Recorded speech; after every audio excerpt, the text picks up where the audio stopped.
আমারে ভোট দেয় নাই। আমার বউরেও বলছি যে এই জামাই আর বেশি দিন পাইতায় না। আমি তো ব্যারিস্টার না, ব্যারিস্টার সুমন ভাই হিসাবে তো জানেন আমার নিজের কিছু ইনকাম আছে। প্রতি সপ্তাহে যে আমি কোর্টে যাই আমার অনেক টাকা ইনকাম হয়। এই টাকাটা আমার চিন্তা করছিলাম বউ বাচ্চার জন্য খরচ করব।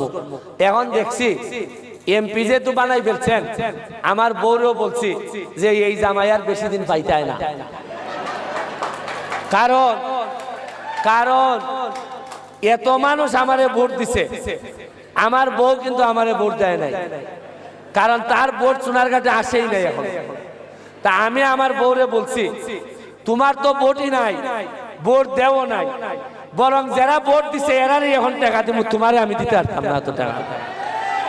বায়ক জান বাচ্চে আমার বউ আমেরিকা থাকে, সে আর আমারে জ্বালায় না টাকা পয়সার জন্য, সে নিজেই এখানে অনেক টাকা ইনকাম করে, জানটা বাচ্চে নি আমার। এখন আমি যা ইনকাম করব, আমি ধন্যবাদ জানাচ্ছি আমাদের ম্যানেজার সাহেবকে, এই জেনারেল ম্যানেজার মানে না রিয়াজ সাহেব। আচ্ছা, উনি তো আমার বাবার সাথে আসলে। আমি সুনীল দা প্রতীক থিয়েটারের কথা এত আগে থেকে শুনছি, এই প্রথম ওনাদের দাওয়াতে আসা। এখানে আমাদের জাপানি মালিক ভাই, উনি জাপানি একটা কোম্পানি এখানে নিয়ে আসছেন বাংলাদেশে। এখানে আমাদের চেয়ারম্যান সাহেব আমার খুব কাছের ওয়াহিদ ভাই, এখানে আমাদের মেম্বার সাহেব মেম্বার, আরো 2 মেম্বার এখানে আছেন। আপনাদেরকে ধন্যবাদ জানাই। এখন আসেন কাজের কথায় আসেন।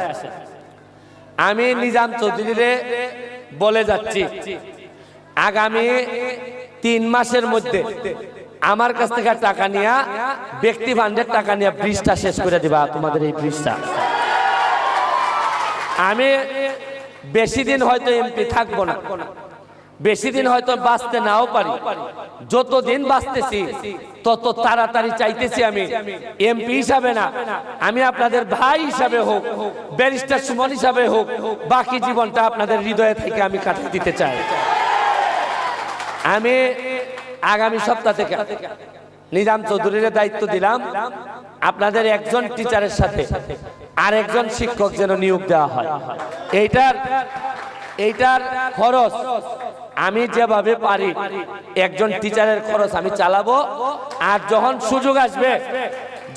সুযোগ আসবে সরকারিভাবে যদি কিছু করা যায়, এমপিও ভুক্ত বা যাই করা যায় তা করার ব্যবস্থা আমি গ্রহণ করব। সরকারি করার আগ পর্যন্ত আমার একজন টিচার থাকবে যার বেতন আমি ব্যক্তিগতভাবে বহন করব। আমার আশ্চর্য লাগছে, 350 ছাত্র পড়ে আর স্যার মাত্র একজন। এইটা আমি কোনোভাবে মান্য নিতে পারি না। আমি যদি আগেই জানতাম তাও মনে একজন টিচারের ব্যবস্থা করতাম। আপনারা কথা বলবেন, চা বাগানের মানুষকে আকাশে তুলবেন, আর মাটিতে 350 জন্য একজন শিক্ষক দিবেন, এটা হইতে পারে না। ওই যে আমি বলি মজা মারে ফজা ভাই, আর চা বাগানের ভাই বোনরা খালি বইটা ভাই। এটা আর হবে না। এইবার মজা মারবে চা বাগানের ভাই বোনরা, আর বইটা পাবো আমরা। নেতা বানাইছেন না?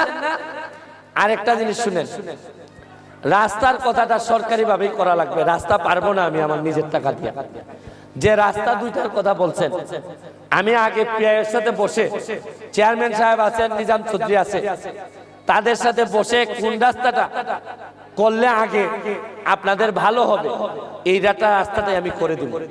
তবে মনে রাখেন, রাস্তার ঘাটের কথা বলছেন তো, এমন জায়গায় নিয়ে যাবো আপনাদেরকে আগামী 5 বছর পরে সৃষ্টিকর্তা যেন আমার এমন জায়গায় নিয়ে যায়, আমি আর ভোট চাইতে আসবো না, খুশি হয়ে আমার বাসায় আপনারা ভোট দিয়ে আসবেন। আপনারা আরে ভোট নাও দেন, যদি আমার বাড়িতে গিয়ে আপনারা আশীর্বাদ করে আসবেন।